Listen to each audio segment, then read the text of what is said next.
मकान बना रहे हैं अथवा दुकान या कर रहे हैं कॉलोनी का निर्माण, चट्टान सी मजबूत सीमेंट, ईंट एवं ब्लॉक सहित पीवर ब्लॉक, वो भी एक से एक स्टाइल में किफायती दामों पर। अभी संपर्क करें बाबा ब्रिक्स, गोकुलगांव रोड, खंडवा। दिए गए नंबर पर भी संपर्क कर सकते हैं। मध्य प्रदेश के खंडवा के बड़े बोरगांव में दो ज्वेलर के यहां चोरी का पुलिस ने 48 घंटे में खुलासा कर दिया।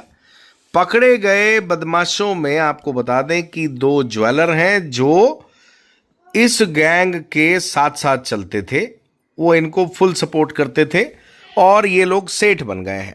खबर पूरी सुनिएगा, विस्तार से बताएंगे, बड़ी इंटरेस्टिंग जानकारी है। इस गिरोह में जो पकड़े गए हैं उनमें एक पारदी भी है। पारदी पूरे प्रदेश में और देश में चोरी के नाम से मशहूर हैं। पारदियों के बहुत बड़े बड़े गैंग हैं, पूरे के पूरे पारदी चोर हैं ऐसा नहीं है, लेकिन पारदियों का बहुत बड़ा हिस्सा चोरी की वारदात में शामिल रहता है और पारदियों के डेरे रहते हैं। पारदी चोरी करने के बाद इन डेरों में सपोर्ट लेता है। ये टपरी बनाकर कहीं भी किसी भी जिले में किसी भी जगह पर जाकर बसते हैं और इनके जगह जगह डेरे भी बसे हुए हैं। खंडवा के ऐसे कई गांव हैं जहां पर इनके डेरे हैं और जब चोरी की वारदात होती है तो चोरी की वारदात करने के बाद ये अक्सर डेरों में सपोर्ट ले लेते हैं। और सबसे इंटरेस्टिंग बात इस पूरे एपिसोड में ये है कि पारदियों का पूरा जो गैंग है प्रदेश भर में, वो कहीं ना कहीं रिश्तेदार है। कोई साडू भाई है, कोई मोसेरा भाई है, कोई काका का बेटा है, कोई काकी का बेटा है, कोई फूफा का बेटा है। कुल मिलाकर इनकी रिश्तेदारी इतनी है, प्रदेश भर में फैली है और उनको ये सपोर्ट करते हैं। अब जब गुना के आरोपियों को पकड़ा गया तो खंडवा के लोगों के मन में सबसे बड़ा सवाल ये था कि आखिर ये लोगों ने बोरगांव को क्यों चुना, बोरगांव के दो ज्वेलर आखिर इनकी नजर में कैसे आए। अब आपको बताते हैं। जिस दिन चोरी हुई उससे एक दिन पहले हाट बाजार लगता है। हाट बाजार में अक्सर पारदी लोग सक्रिय होते हैं और ये रैकी करते हैं, क्योंकि बोरगांव में दोनों व्यापारी बड़े पॉपुलर थे और इनकी दुकान पर भीड़ भाड़ भी उनको दिखाई दी। उन्होंने उसको उसी दिन टारगेट कर लिया कि अब इस दुकान का नंबर लगाना है। और इंटरेस्टिंग एक और बात इस पूरे मामले में निकल कर आई कि इनके साथ अक्सर महिलाएं भी चलती हैं। जब ये लोग किसी चोरी की वारदात को अंजाम देने आते हैं तो ये एक दो नहीं आते, बहुत सारे लोग आते हैं। ऐसे में उनको भूख लगती है तो बकायदा महिलाएं उनको रोटियां बेल बेल कर देती हैं, उनको उनका हिस्सा मिलता है। इस केस में भी ऐसा ही हुआ और इन्होंने जो पारदी हैं उन्होंने पहले रैकी की, उसके बाद फिर क्योंकि आसपास के क्षेत्र में इनका पूरा गैंग रहता है और एक गैंग नहीं है, पारदी गैंग के लोगों के पास चोरी करने वाले लोगों के अलग अलग समूह हैं जो उनके साथ संपर्क में रहते हैं। खंडवा में चोरी करने के प्लान के दौरान उन्हें गुना का जो ग्रुप है चोरों का और रतलाम का, वो उनके कांटेक्ट में थे और उनको ये जैसे ही उन्होंने रमज दी, आसपास होने के चलते सब दौड़ आए और इकट्ठे हो गए। इकट्ठे होने के बाद उन्होंने चंचल ज्वेलर और एक अन्य ज्वेलर की दुकान पर चोरी की, बाकायदा बड़े ही शातिर तरीके से चोरी की। एक बाइक भी साथ ले गए। अब इस चोरी के दौरान एक और इंटरेस्टिंग बात सामने आई कि जब इनका जो मुख्य सरदार था वो बाइक लेके जा रहा था, जो इनकी बाइक थी, वो एक जगह एक्सीडेंट हो गई तो चोरों का सरदार का पैर भी टूट गया और उसके साथ एक व्यक्ति घायल था। अब पुलिस इस मामले में कैसे पहुंची? इस पूरे मामले में रतलाम पुलिस का, गुना पुलिस का, मंदसौर पुलिस का और एक अन्य जिले की पुलिस का बड़ा महत्वपूर्ण योगदान रहा, क्योंकि ये जो गैंग है ये पूरे प्रदेश भर में सक्रिय रहता है। अंतर्राज्यीय गैंग है, दूसरी जगह भी चोरी की वारदात करता है। इनके बहुत से साथी अभी जेलों में ही हैं। और इसी तरीके का एक गैंग ईरानी गैंग हुआ करता है जो इस समय उनके ज़्यादातर चोर जेलों में बंद हैं और अभी खंडवा को उनसे मुक्ति मिली हुई है, क्योंकि ईरानी गैंग पहले खंडवा में बहुत एक्टिव हुआ करता था, अभी पारदी गैंग एक्टिव है। इस पूरे मामले में सबसे एक और इंटरेस्टिंग बात सामने निकल कर आई जो आपको सुनकर आश्चर्य होगा। अगर इस मामले में चोरों की बटनी हो जाती माल की तो फिर बड़ा मुश्किल होती पुलिस को। इन्होंने नर्मदा नगर के जंगल में एक गड्ढे में जिसमें पानी भरा हुआ था, उस चोरी किए गए बैग को छुपा कर रख दिया। जिस दिन ये वहां पहुंचे थे वो बैग ही लेने पहुंचे थे।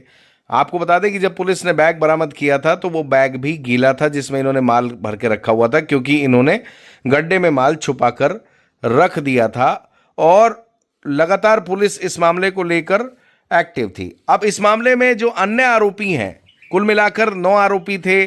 महिलाएं भी थी जो बाहर से इन्हें सपोर्ट कर रही थी, कुछ लोग और थे, उनकी भी तलाश पुलिस की टीम कर रही है। सबसे पहले चोरी के बाद पुलिस रतलाम पहुंची थी खंडवा की।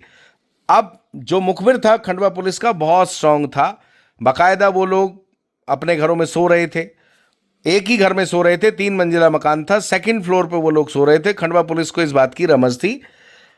अब सबसे परेशानी वाली बात तब हुई जब ठीक खंडवा पुलिस की दबिश से पहले रतलाम पुलिस मौके पर पहुंच गई और उनको वहां के स्थानीय मुखबिर ने सूचना दे दी कि पुलिस आने वाली, वो भाग गए। खंडवा पुलिस के हत्थे अन्य आरोपी नहीं चढ़ पाए, जिनकी शिद्दत से पुलिस की टीम तलाश कर रही है, जल्द उन्हें भी पकड़ लिया जाएगा। जो पकड़े गए आरोपी हैं, इनसे हरदा पुलिस और अन्य जिलों की पुलिस पूछताछ करने आने लगी है, क्योंकि ये बड़ा गैंग है। इनके पास से 40 लाख रुपए, 30 लाख रुपए के आसपास का माल खंडवा पुलिस ने बरामद किया। उसका खुलासा भी खंडवा एसपी साहब ने कर दिया। इस पूरे एपिसोड में जो हेल्प की चोरों को पकड़ने में, वो सीसीटीवी फुटेज ने की। सीसीटीवी फुटेज में इस गैंग की वीडियो को जितने भी पुलिस के स्मार्ट लोग हैं, जो एक्सपर्ट हैं, जो लगातार काम करते हैं, मेहनत करते हैं, उनके पूरे ग्रुप बने हुए हैं देश भर के, उन्होंने एमपी के ग्रुप्स पे शेयर किया। पुलिस को लीड मिली। उन ग्रुप में शामिल पुलिस के अधिकारियों, कर्मचारियों ने अपने वरिष्ठ अधिकारियों यानी खंडवा एसपी साहब को सूचना दी। फिर उस जिले के भी लोगों से सपोर्ट मिला, कांटेक्ट नंबर शेयर हुए, फिर साइबर की टीम एक्टिव हुई और इस तरीके से बोरगांव की चोरी पकड़ी गई। इस पूरे एपिसोड में सबसे महत्वपूर्ण बात जो जनता के लिए इंपॉर्टेंट है, एक तो सीसीटीवी फुटेज से पुलिस को बहुत हेल्प मिलती है। आज जिन सुनारों का सोना चांदी चोरी हुआ था, उनका पूरा माल उनको वापस मिल जाएगा। उनका बहुत बड़ा धन था, 30 लाख रुपए का सोना चांदी, बहुत बड़ी वैल्यू का सोना चांदी होता है, या किसी के लिए भी रकम होती है, तो वो वापस मिलना उनके लिए किसी चमत्कार से कम नहीं है। पुलिस ने निश्चित ही बहुत अच्छी मेहनत की। और दूसरा, इस पूरे मामले में जब इस तरह का हाट बाजार होते हैं तो इस तरह के गैंग एक्टिव रहते हैं। इतना ज़्यादा सामान, खासकर गोल्ड, कैश आप घरों में ना रखें, बैंकों में रखें। बैंक में आप रखने के बाद उसको इंश्योरेंस करा सकते हैं।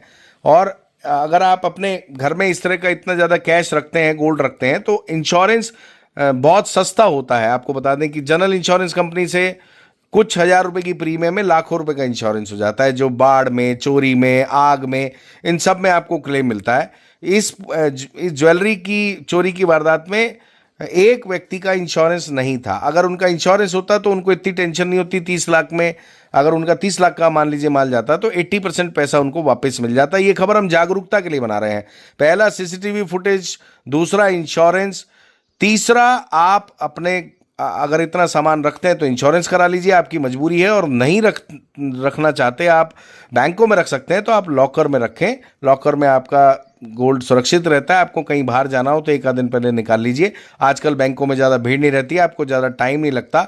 ये 2-3 पॉइंट है जो इंपॉर्टेंट है। और हमने आपको कहानी बताई कि किस तरीके से पारदियों के जो डेरे हैं वो इस तरह की चोरी की वारदात करने वाले लोगों को सपोर्ट करते हैं, उनको छुपाते हैं। दूसरा, पारदियों का जो गैंग है वो बहुत ज़्यादा एक्टिव है। और ये एक और इसमें आपको बता दें कि इस तरह की चोरी की वारदात में जो पारदी गैंग चोरी करता है, उनके सबके भिखारियों जैसे हाल हैं। टपरी उनके घरों में है और वो इस तरीके से अपने घर को बनाते हैं, नीचे गड्ढा खोद देते हैं और नीचे एक तहखाना बना देते हैं, उसके ऊपर पूरा सामान रख देते हैं। और जब चोरी की वारदात करके उनके घर का आदमी आता है तो वहाँ की महिलाएं उसको उस तहखाने में छुपा देती हैं और पूरा सामान ऊपर रख देती हैं, ताकि गलती से भी वहाँ पुलिस आ भी जाए तो उसको उनका घर का आदमी नहीं मिल पाए जिसने चोरी की है। और वहाँ डेरे के डेरे रहते हैं, वो पुलिस को घुसने भी नहीं देते। कुल मिला के इस तरह की घटनाओं में पुलिस के लिए बहुत ज़्यादा चैलेंज रहता है। और पारदियों से जो सामान खरीदते हैं सुनार, इस कहानी में एक जो सबसे इंटरेस्टिंग बात समझ में आई, गुना के जो सुनार पठान बंधु थे, वो जो इस मामले में पकड़े गए हैं वो सुनार थे और वो इन पारदियों से सोना खरीदते रहते थे। और उनकी पूरी टोल, यानी एक पूरा उनका बैच सुनारों का, इनकी वारदात वाले स्पॉट पर पहुंच जाया करता था पहले से ही। जब ये वारदात करके आते थे तो सोना चांदी उनसे ले लिया करता था। ये भी एक इंटरेस्टिंग बात निकल कर आई। वो सब सुनार आज करोड़पति हैं और जो पारदी इस मामले में चोरी करते हैं और इस तरह की चोरी की वारदात में संलिप्त रहते हैं, सबकी हालत भिखारी जैसी है। बड़ी मुश्किल से उनका घर का गुजारा चलता है। बहुत सस्ता सोना चांदी सुनार इनसे खरीद लेते हैं और वो सेठ बन जाते हैं और फिर वो जैसे तैसे इस तरह के मामलों से बाहर भी आ जाते हैं। पुलिस की कुछ परेशानियां भी रहती हैं जिसके चलते सुनारों को इसका फायदा मिलता है, चोरी के माल खरीदने वालों को। कुल मिलाकर ये पूरी कहानी, इसके अंदर की खबर हमने आपको सुनाने की कोशिश की। और सीसीटीवी आप जरूर लगवाइए। आज की डेट में आपका बजट नहीं है तो 2,000 रुपये में भी सीसीटीवी लग जाता है। एक सिंगल कैमरा जो 180 डिग्री एंगल पर आपको आपका विजन दे देता है, उसमें आवाज़ भी आ जाती है, आवाज़ भी आप सुन सकते हैं। इसके अलावा आप घर में बहुत ज़्यादा कैश और गोल्ड ना रखें, और अगर आपकी मजबूरी है रखना तो आप इंश्योरेंस करा लें। तीसरा, आप घर में कैश ना रखते हुए बैंक में लॉकर में रखें। ये हम आपसे कहना चाहेंगे। आप जागरूक बने और आपका कम से कम नुकसान हो, ये हमारी सोच है, इसलिए इस पूरे विषय को हमने आपके सामने रखा। जानकारी बहुत लंबी है, लेकिन उम्मीद है कि ये जानकारी आपको पसंद आई होगी। मकान बना रहे हैं अथवा दुकान या कर रहे हैं कॉलोनी का निर्माण, चट्टान सी मजबूत सीमेंट, ईंट एवं ब्लॉक सहित पीवर ब्लॉक, वो भी एक से एक स्टाइल में किफायती दामों पर, अभी संपर्क करें। बाबा ब्रिक्स, गोकुलगांव रोड, खंडवा, दिए गए नंबर पर भी संपर्क कर सकते हैं।